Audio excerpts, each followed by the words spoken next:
Jagrata, Jai Masters. It isn't until you transcend the mind, get some distance from the mind, that you can understand the mind. You don't have perspective. You're thrashing around in it, drowning, trying to find some safety, trying to find some solidity. It's just the ocean you're in. It's just the disturbance that you're dealing with. When you stand behind the mind, meaning not that you're controlling the mind or stopping the mind, you are at all times aware, I'm here and it's there. It's doing its thing. The mind is doing its thing. It has nothing to do with me. It's just a talking head. It's just a noise-making machine. It's a thought-creating machine. From that seat, we call the seat of witness consciousness, the seat of objective observation, Krishnamurti used to call it, the seat of clarity. You can look down and you see what makes you human. You see where you've been. You see the disturbance of mind, and you see that you used to be in there trying to do something about it, causing more trouble. Or you can let go and get pulled up. That's seat of witness consciousness. That's not enlightenment. That's not even a high state. It's high compared to being lost in the mind. Like if you're drowning in the water and you get out of the water to stand on the land, that's nice compared to drowning, but you're not doing anything. You're just standing on the land. You didn't get any worse. That's witness consciousness. You have transcended the noise, which we'll talk about how and what, and you're just there. You're not doing anything.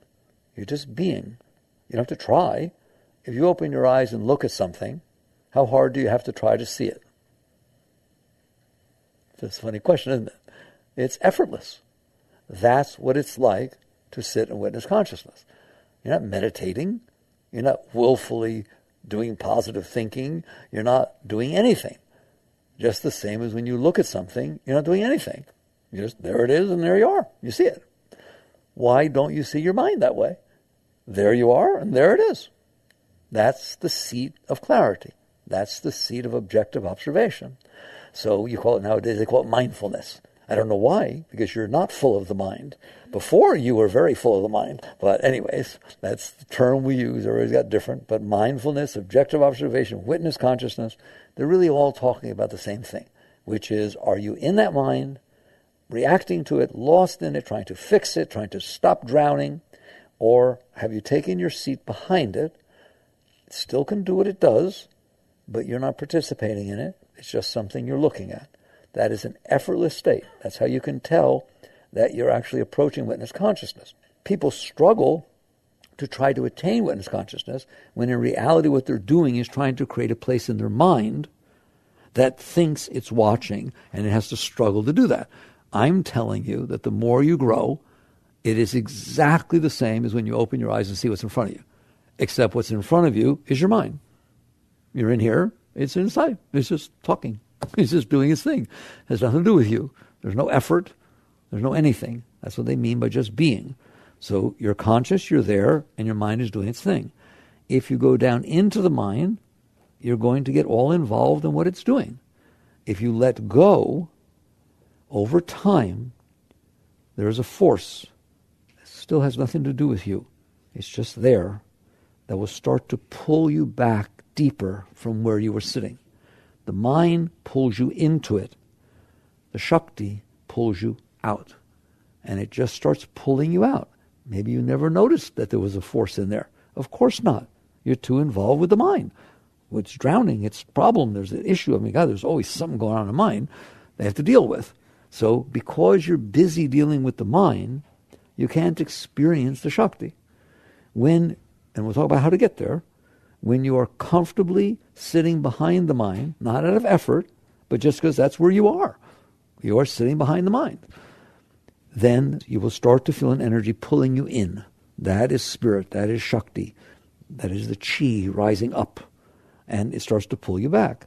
And then you'll find that you can only go so far because you're still attached. Your consciousness is still attached to things that are going on in your mind or your heart. And those attachments, literally it's an attachment. If I attach you, I tie a rope to you, or a bungee cord. I've attached to it. So the consciousness is not really attached. Just like when you're watching TV, you have nothing to do with that TV. You're sitting in the couch 6 feet away. But you get attached, don't you? You start crying, you get all emotional. You can't, don't turn it off. No, not right now. I was like, what's the stupidest thing in the world? There's nothing going on. But you have projected your consciousness onto the object of consciousness. That is so important to understand that. Your awareness of being got pulled into what you're looking at. That consciousness can do that. It can identify and get involved with the object of consciousness. So in a TV, when you do that, you're no longer sitting on the couch. You no longer have a family. You no longer have a job. It's just what's going on that TV has captured your consciousness. So it has attached you to it. And all of a sudden, the whole of your being is involved in what has nothing to do with you. The TV has nothing to do with you. It's just pictures on a screen 6 feet away. But you do get involved, don't you? That's because consciousness projects its sense of being. Listen to me. You are consciousness. That's who you are. Hi. You in there? Hi. Hello. You just say, yeah. Who are you that I'm talking to? Your awareness of being. You're aware that I'm talking to you. That awareness of being, if it focuses on something outside itself, be it a thought, an emotion, or a TV or form outside, starts to identify with what it's looking at. It's like you are the identity of you, but when you put you onto something other than you, it starts to take on the quality. You start to think, that's my car. I mean, let's just do it right. Who's willing to do this? Just for 1 hour, do it right, okay? There's this car in the showroom. It has nothing to do with you. Or maybe it's even a used car. It's even better. It belongs to somebody else. It has nothing to do with you. Nothing. Nothing. It's been there for years and years. People scratched it, drove it, did this, did that, all kinds of things went on in the car, smoked in it, did all kinds of stuff, all right? All of a sudden, you write a check. It's just a piece of paper. You rip off the check, and you give it to that person. And all of a sudden, it's your car. Don't sit on it. Take your shoes off. No smoking in my car. Who was that? That scratch wasn't there before. What? Ooh, let us talk about that. What is that all about? How did that happen? The car has no more to do with you 1 second ago than 1 second after. It's what it is. It's the same as what it is. But you projected your sense of identity onto the car, and that's how long it takes, a second. A billionth of a second, and all of a sudden, that car has something to do with you, doesn't it? No, it doesn't. But your awareness of being focused on it and made it part of yourself. It's my image. It's my car. I don't like your car. Well, I don't like you. It's like, wow, you have to take that in slow motion to see what that's all about. You're inside. How could anything outside have anything to do with you? You're inside, aren't you? Hi, you've been in there for a long time. But you project your sense of self onto objects that you see. And you project your sense of self even more so onto your emotions and onto your thoughts, because they are closer to you. They are inside with you. If somebody does that, and it happens with your car, and then somebody scratches the car, and you get all upset, and all of a sudden your mind says, calm down, it's okay, you can handle this, it was going to get scratched eventually, now it's over with, this is a good thing. All of a sudden you feel better. You identify more with your thoughts. Those are not you talking. Those are your thoughts. Those are thoughts being created in your mind. You are the one who is aware that that thought is going on. But you are so aware of it that it's like you being sucked into the TV or the movie. You're so aware of it that you think you're it. You don't feel a separation between you who's watching the thought and the thought. Do you? Sometimes you do. Tell everybody, there is no such thing as a bad meditation. If you understand what's going on, there's no such thing as a bad meditation. If you sit down for your little 15 minutes or whatever you do, and your mind says, drives you crazy, and you get up and you call me and say, Mickey, you're wrong. I had a terrible meditation. What do you mean? My mind wouldn't shut up. It wouldn't shut up for 1 second. It just ran from one thing to the other, and no matter what I did, it didn't shut up. You just talked about what your mind did while you were watching it. See the difference? You weren't lost in it. You were noticing it didn't shut up. How do you know it didn't shut up?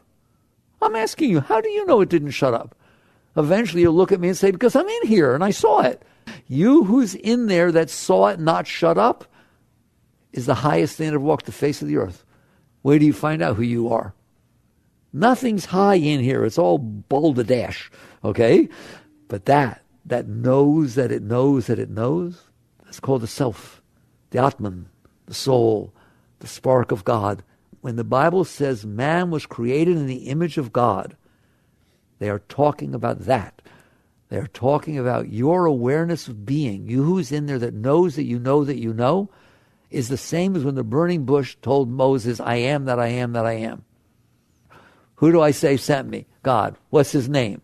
I am that I am. You are that you are, period. So I'm getting ahead of you, but just in case you can store that away somewhere, right? The Bible happens to tell the truth. So does the Gita. So does the Quran. So does the Kabbalah. You will find out someday that you were created in the image of God. What does that mean? It means that you, the consciousness, will get pulled back to the source of your being, which is universal. And you will experience yourself as eternal and universal. That is what Christ meant by my Father and I are one. That is where Yogananda went in his chapter on cosmic consciousness. That is what's meant by self-realization. That is where Buddha went into nirvana. It didn't take his body with him. He didn't take his mind with him. He didn't take his heart with him. It was just the awareness of being. There's just being. And I'm telling you, when you reach that state that you're not drawn down into the mind, into the heart, and into form, you're not renouncing. They're just not interesting enough. So they don't, it's like a TV show. Sometimes you get sucked in, sometimes you don't. You know? It's an advertisement. Not hard to, all right, be back on the couch when the ads come on, is it? When the commercials come on. When you get that way, now I'm going to go where I want to go. When you get that way about your mind, it is an effortless thing to return to your couch and notice what's going on around you when a commercial comes on. It's just something totally uninteresting to you. You come right back to where you are, right? Because it's not drawing your awareness into it. It is exactly the same with the mind. When the mind no longer interests you, when your own personal melodrama seems rather boring, just like a commercial, you will find that you stay naturally in a seat behind the mind. Why? Because that's where you are. You are looking at the mind. Well, if you're not interested in what the mind is saying, it does not draw you into it. If you're not interested in what your heart is doing, it does not draw you into it. If you're not interested in what the world is doing, it doesn't draw you into it. And further going to tell you, none of you are interested in what the world is doing. Don't worry about that. Don't worry about transcending the world. You're totally transcendent to the world. Why? You are only interested in what happens to your mind and heart when the world does something. If your mind and your heart don't change when the world does something, you're fine. It's because somebody or something did something or didn't do something, or you heard something and your mind reacted and it caused an attraction or a repulsion and you felt a change in your heart. Now you want to look at the world, don't you? How attached are you to the cars driving by on a highway or the trees that you're driving past? Having trouble not looking at them? How about the white lines? You stored a whole bunch of those? Can you tell me about the white lines you saw in North Carolina last year? No, they don't draw your consciousness into them. And because they don't draw your consciousness into them, you're not attached to them. You know, anything like that. They just come and they go. If you were thinking about your 5 years ago boyfriend when the white lines were going by, guess what's happening? You're still thinking about your 5 years ago boyfriend. The white lines are not distracting you. They are not drawing your consciousness out. The same with the cars driving by, the same with the trees going by, the same with the clouds going by, until all of a sudden a cloud goes by that looks like your grandfather. Whoa! Well, now we're no longer thinking about the boyfriend from 5 years ago. Your consciousness is being distracted by that which interests it the most. How's that? And that's happening every moment of your life. You're sitting there talking to somebody, it's kind of interesting. All of a sudden, something on the TV that's more interesting. You're not talking to that person anymore. You don't even know they're there. This is what happens. So your awareness of being is always there. That's not the question. The question is, what is it aware of, and how addicted, distracted by that is it? I'm starting from the opposite, and I usually start down and work you up. I'm starting up this time. I am telling you, when you are no longer interested in your own melodrama, it won't be able to pull your consciousness into it. It's just white lines going by. If it doesn't pull your consciousness into it, where is your consciousness? In the seat of consciousness. It doesn't leave. It doesn't leave its center of consciousness in order to focus on something that distracted it. You are now have returned naturally to the seat of consciousness. And that's how I want you to get there. I don't care about all these spiritual experiences, into some retreat. You can, I'm not knocking it or anything like that. But, I went on a weekend and I saw a blue pearl. Right? I am interested in you. I would like you to go into a state that you have transcended your mind. What does that mean? It talks, it says things, it's crazy. Well, how you feel about it? I don't listen. It's like the white lines. I know it's just noise. It doesn't matter what it's saying, right? And the same thing with your heart. That one's hard for you, but you'll see when I finish. Your personal heart. It can't distract you away from the seat of self. If that happens, and pray that someday it will for 1 minute to you, right? You will find that you are the most beautiful thing that ever walked the face of the earth. That is what self-realization is. It realizes, OMG, whoa, right? You're going to put it this way. There is a river of joy flowing within you. Find it, go there, get in, and drown. Merge with it. And all of a sudden you realize you ain't limited to this body, you aren't limited to these senses, you're not limited to watching this stupid mind, you're not limited to no more than you're limited to watching the TV. You are not limited to watching the TV. You have a whole house and a big outside you can go play, right? But not while you're stuck in the TV. If what's then going on that TV is so interesting to you, it is going to keep your consciousness there. Your consciousness is going to be attracted to, distracted by, addicted to that which you are most interested in. The day that it can no longer do that objects can no longer do that to you, it's a very, very high state. But the day that you reach that state is the day you will wake up and realize there's beauty inside of me. Not in the mind. Not that things happen nice that were beautiful. There's beauty inside of me beyond comprehension. And it's always there and it never stops. Wave upon wave of ecstasy pouring through your being every moment of your life. That's what Christ meant when he said, man does not live by bread alone, but by every word that leaveth the mouth of the Father. It is not that you're being fed because of the objects that are coming in or pleasing to you. It is that what's going on inside of you, not your mind, you who's watching, is so beautiful. It's the pure flow of spirit. Shakti, I call it Shakti. I'm a yogi, all right? But other people call it spirit. That's fine. This is always going on inside of you. So the spiritual journey is very straightforward. It is to attain that state. Your state of being, your natural state of being, is what you want. Everything you're trying to get in relationships, everything you're trying to get with money, everything you're trying to get with pleasing people, with being accepted, with having a career, with feeling special, every single one of those things is what you're trying to do is put your consciousness on a mental state and an emotional state that is pleasing to you so they don't disturb you so that you can feel yourself. When you're in the arms of your beloved, your eyes are closed. All right? That's why people like love, because by being in that state where everything's matching your mind, it's matching your heart, etc., everything you don't have to worry about, all of a sudden you start to fall back into yourself, don't you? Ever fall back in there? Kind of nice, isn't it? That experience you're experiencing is a momentary conditional state of feeling the beauty of your own being. Where do you feel love? On your nose? In your hand? You feel it inside because it's inside of you. That love is you. You are love. You are beauty. You are brilliance. You are joy. You are ecstasy. You are enthusiasm. You are passion. You're it. All right. So you see you're the highest being that walks the face of the earth. And even at that state, you haven't gone anywheres because at some point it's going to start to pull you back into it. You came from somewheres. Where's your consciousness come from? That's the great question. And as you fall back into the source of your being, which cannot be done by thinking. If you're thinking, you're paying attention to the mind. It's sort of like you're sitting on the couch, you're completely lost in the TV, and I walk in the room, I say, you do have a wife and family somewheres. You've been sitting and watching the TV for 6 hours. You need to wake up and find yourself and find your house and your family. And you say, are they on the other channel? And you get closer to the TV and you look for them. That's not going to get you anywhere, is it? That's what happens if you try to seek the source of self by looking in the mind.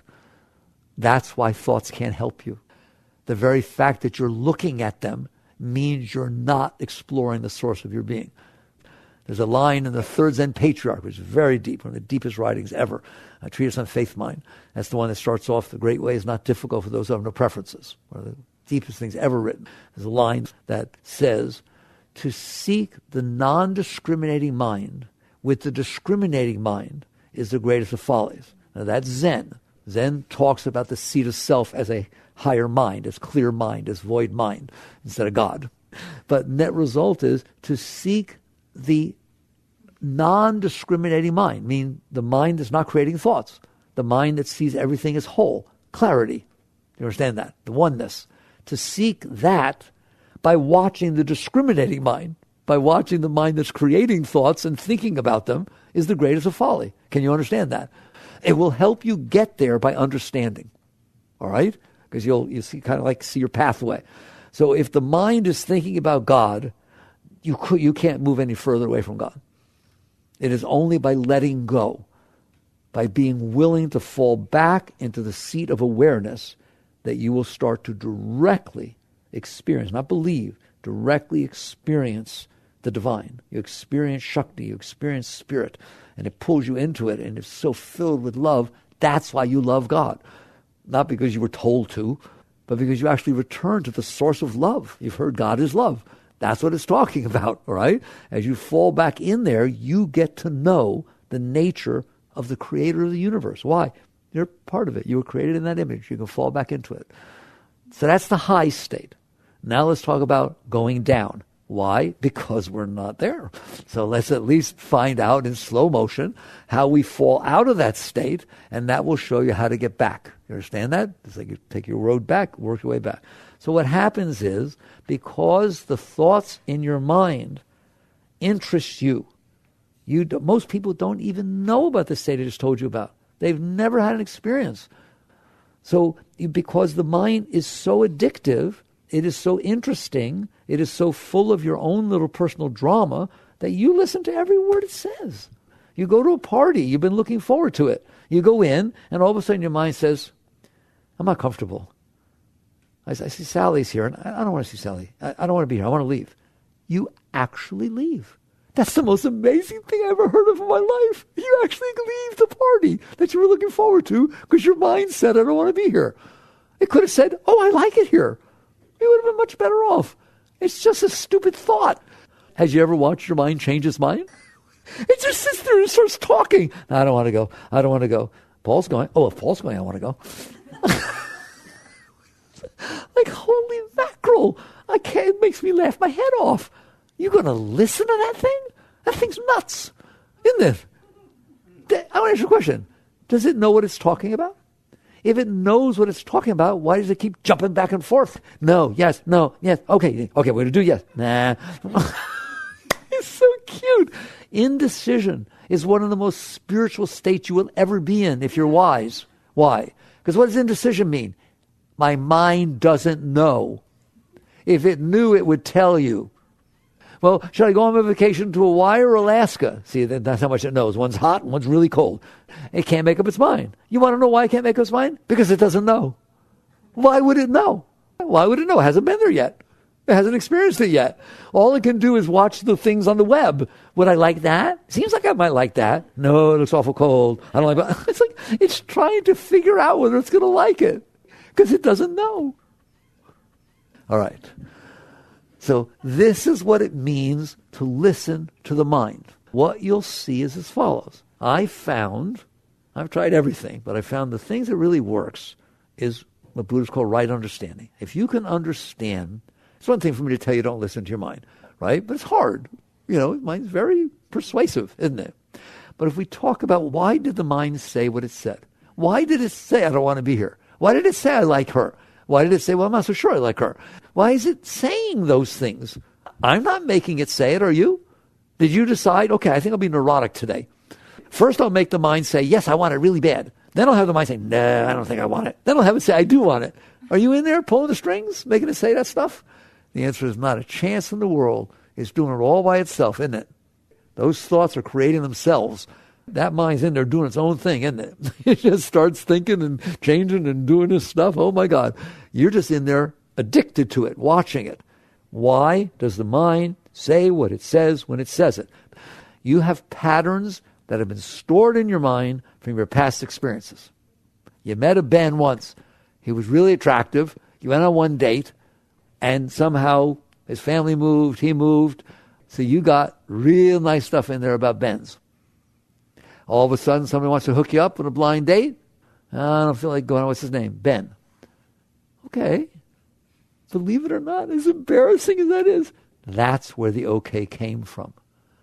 You have data stored in your mind based upon your past experiences. That's all that's in there. You can't have stored in there what you never experienced. So you've stored this past data, and now what's happening is the outside world is unfolding, and it is stimulating that past data. And so it is bringing up yes, no, like, dislike, blah, blah, blah. All right? That's all. That's pretty simple, isn't it? Somebody hurt you. You were dating somebody in high school, and it was the prom, and they dumped you on the prom, and you had bought a really special dress and all this kind of stuff. I've literally had people tell me that since high school, whenever prom season comes along, they get depressed. It leaves impressions in you. Your past experiences do. Do you understand that? I'm telling you, if you had an experience where your boyfriend, girlfriend was supposed to go home at a certain time, and they didn't, and they were 15 minutes late, and you were all worried about it and thinking about it, and they came home, and when they came home, they had balloons and clowns. This is our 17 and a half day anniversary.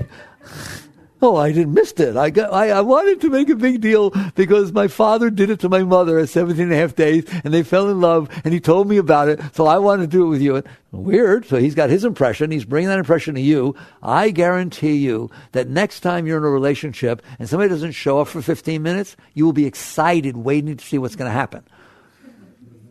The mind is the sum of your learned experiences. There is nothing holy about this. There's nothing divine about this. There's nothing spiritual about this. Except for you, who's watching it, you are spiritual. It's not spiritual. It's like a computer's not spiritual. It's just spitting back the data that was put in it.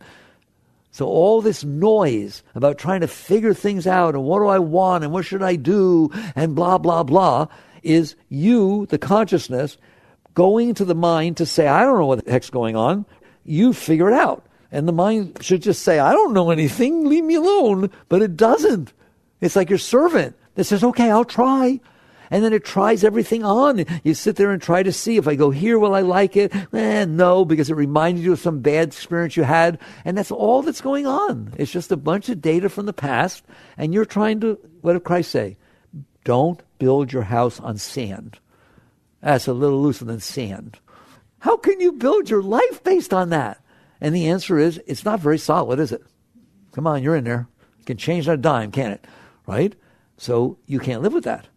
You went there to find solidity. You went there to figure things out so you could be okay. But it's not okay because it's a mess. It's got all these different impressions. Nobody said they line up.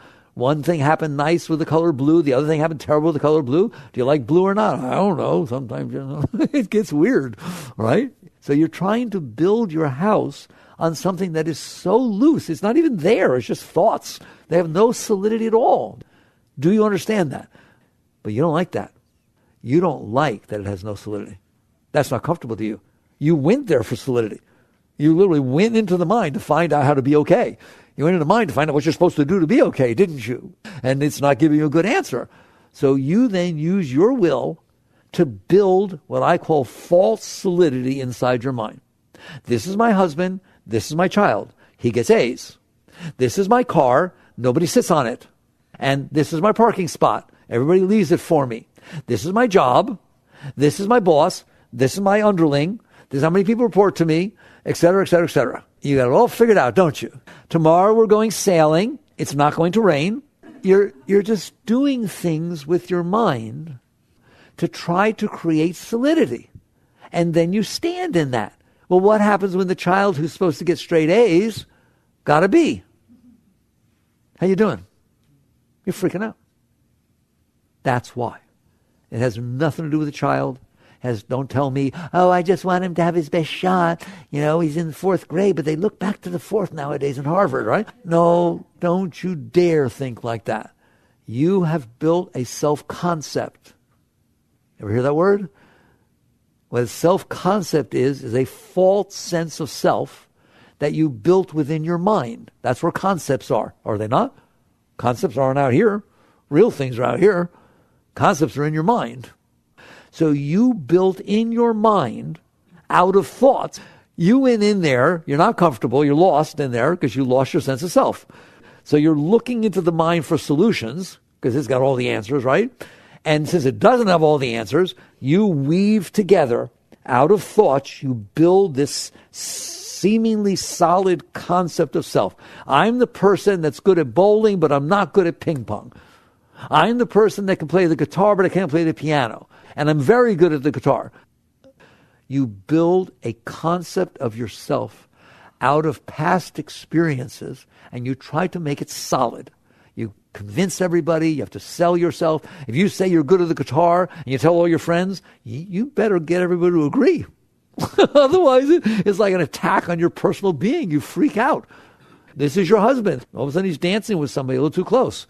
How you doing? That close is okay, but that close, no. It's like you got lines in there, don't you? Does it fit your self-concept? Does what fit your self-concept? Reality.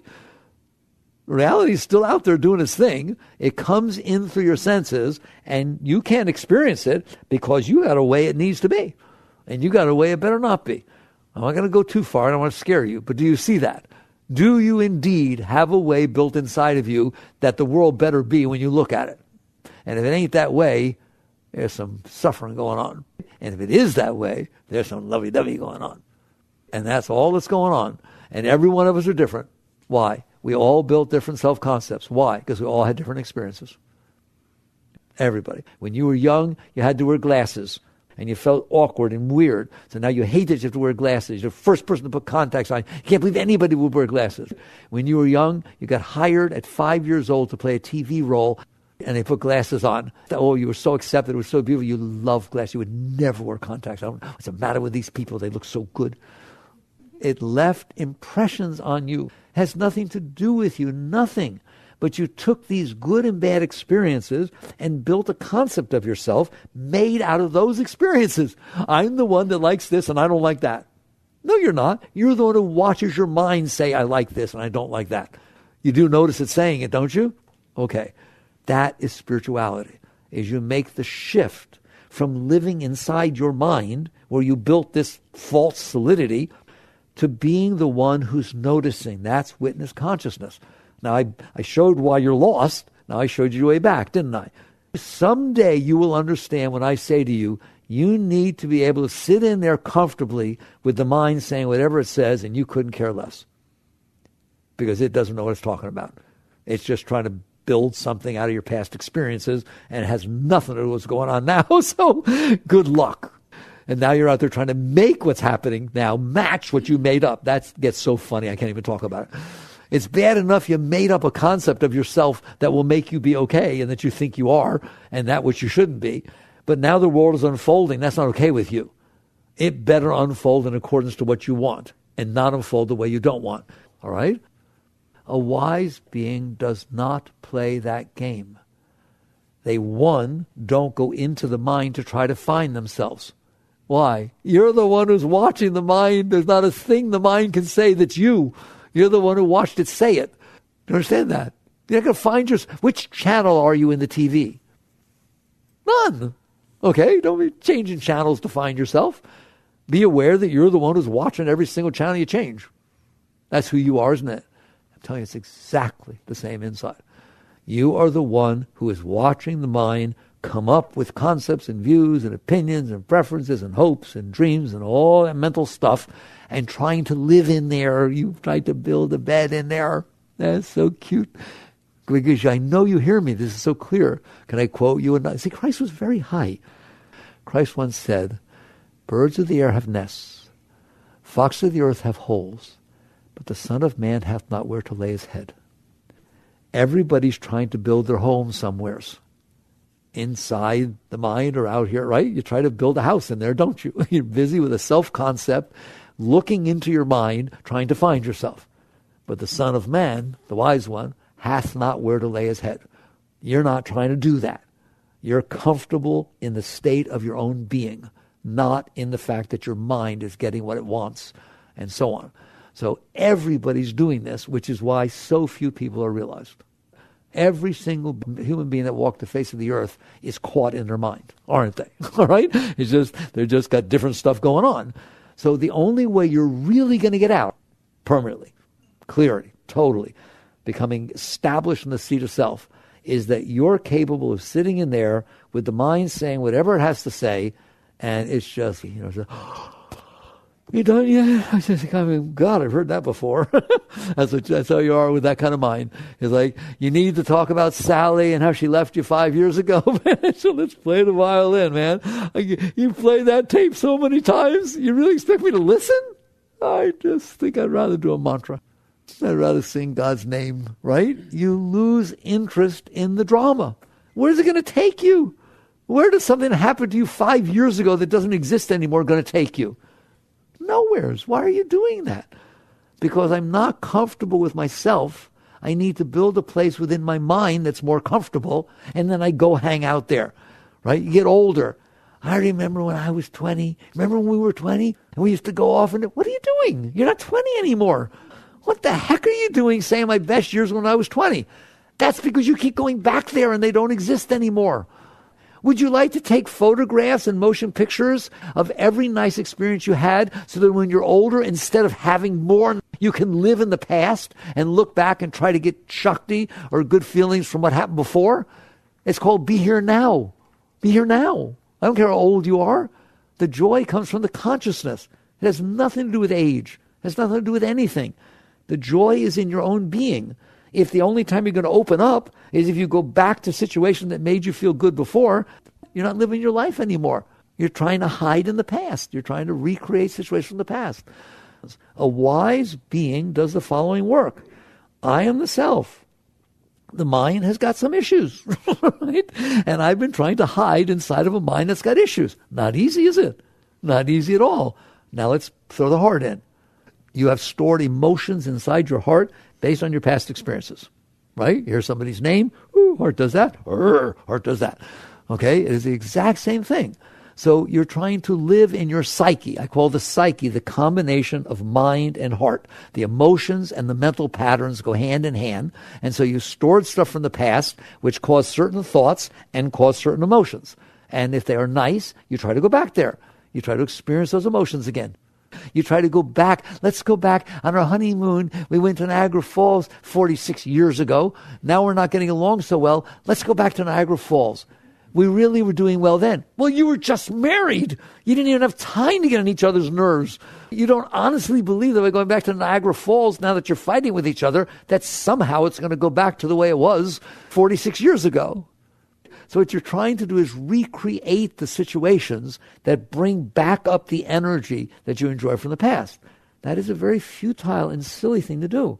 What you should be doing is opening up to the present so that you can experience the joy now. That's what be here now means, being mindful. But instead, people are all caught up in all this garbage that they stored inside. Spirituality is about cleansing. Spirituality is about letting go of this stuff so that you can wake up, be the awareness of being that you are, and start to experience the spontaneous joy of love, ecstasy, Shakti, spirit that is always inside of you. People say, why don't I feel it? Because you're looking at your mind and your heart. You're completely addicted to staring, like somebody who's on drugs. I say, but no, you don't have to do drugs. You can be really happy. Well, why aren't I? Because you're on drugs. You've drugged yourself. How can you feel the natural state if you're busy doing it the other way? So you need to come to a place, and I'm going to give you the ultimate goal, and you figure out how to get there. You come to a place where this is it. I am in here watching my mind. Does your mind sometimes complain? Sure, of course it does. It's got patterns. Does that bother you? No. What do I care? It's raining out. The mind says, I wanted to go sailing. I look at it. What do I care what the mind says? It's the most irrelevant thing in the world, isn't it? It says it's taking you to a nice place. I'm guaranteeing you it is what takes you away from the nicest place. There is nothing higher than you. There is nothing higher in the universe than self, than soul, Atman, consciousness. It is the source of everything. And when you return back to that seat and then fall backwards, you will find what all the great ones found. You will find what it's all about, what Christ was talking about, what Buddha was talking about. It's right inside of you. But if you're going to sit there and play this game with this mind and this heart, that the only time I can be okay if I'm resting on a mind and a heart that are okay, tell me how you're doing, because it ain't going to be too good. Why? Seems perfectly reasonable. If my mind is doing well and my heart is doing well and I'm resting on them, then I'm doing well. The trouble is somebody doesn't call, somebody does call, your car gets a flat tire, you lose your job, somebody gets sick, all kinds of things go on. Your mind is not going to stay fine and your heart is not going to stay fine, is it? You've been around the block. So if you built your house inside of something that is completely conditional upon every single second having to be the way you want it to be for the mind to be okay or the heart to be okay, you lose. If you want to be happy, if you want to feel joy, if you want to feel the most love you could ever feel, you can't do it by living inside the mind and the heart and then trying to make everything match what they need for them to be okay. You'll be neurotic. You'll be anxious. That's where stress comes from. So the answer is to let go. The answer is to practice on a daily basis. Events are going to unfold outside. Have you noticed? And 99.9% of them have nothing to do with you. The weather, other people's attitudes, everything. There's just a world unfolding. Can you handle that? That's spiritual growth. Can you handle that something unfolded and then your mind did its little thing about it?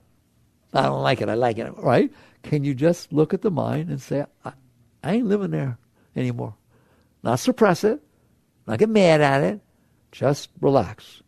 Relax. Relax. If you do not get involved in the mind, it will not continue. Don't listen. But I want to be true to myself. Then be true to yourself. Don't be true to this past stored garbage that you build inside your head, right? That false system of solidity. Be true to the consciousness who's watching this. Always relax and fall back there. Notice, I am the one who's watching this, right? I am the one who's watching. People sometimes say to me, but isn't that mind? That's a higher layer of mind helping you extricate yourself from the lower layer. Nothing wrong with it. You're not going to get out all at once. You walk your way out. So if it's saying, I don't know if I love him, you just sit there and say, I love him. I've watched you. You've been doing that since I was in high school. Ruining every relationship I was ever in. You ain't touching this one, baby. That's how you talk to the mind, all right? That's a higher mind working your way out of the lower mind. It is a heck of a lot easier to let go of that mind, the one that just said, I'm fine, I don't need this, right? That's what we call sattvic mind. It's easy to let go of than to let go of the one, I don't know. Sally and Fred got divorced, and I hadn't thought about it, but maybe we're not doing so well either. I mean, all our friends are getting divorced. And OMG, what are you doing allowing those thoughts to go on in your mind? So what you do is learn to relax and release. Relax and release. What about the emotions? Exactly the same. There is nothing holy about your personal emotions. Make your mind say, I don't like him. Your heart feels like I don't like him. Make your mind say, ooh, this could be the most perfect person in the world. Your heart will open up. The mind's running your heart. And so are your past experiences. The only place that's safe, the only place that's beautiful is in the self. You just keep letting go. And what happens over time, those energies that were playing around down here transmute.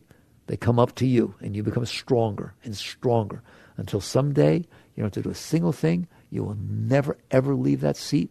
You are established in that seat. The mind can say anything it wants. The world can do anything it wants. The heart can do anything it wants. And you're right there watching it.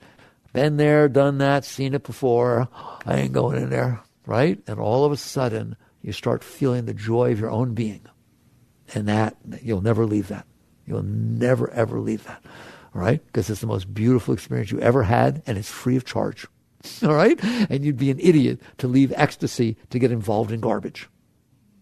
So that's your work. That's a work of a lifetime. But you might as well go for the highest. You can still get married. You can still have kids. You can still go business, right? It's just you're not doing that for the purpose of being okay. You're doing this for the purpose of being okay. And then that's your playtime. Okay? It's fun. The things I'm doing while I'm working on myself. All right. Very good. Thank you for listening to these things. Jagrath.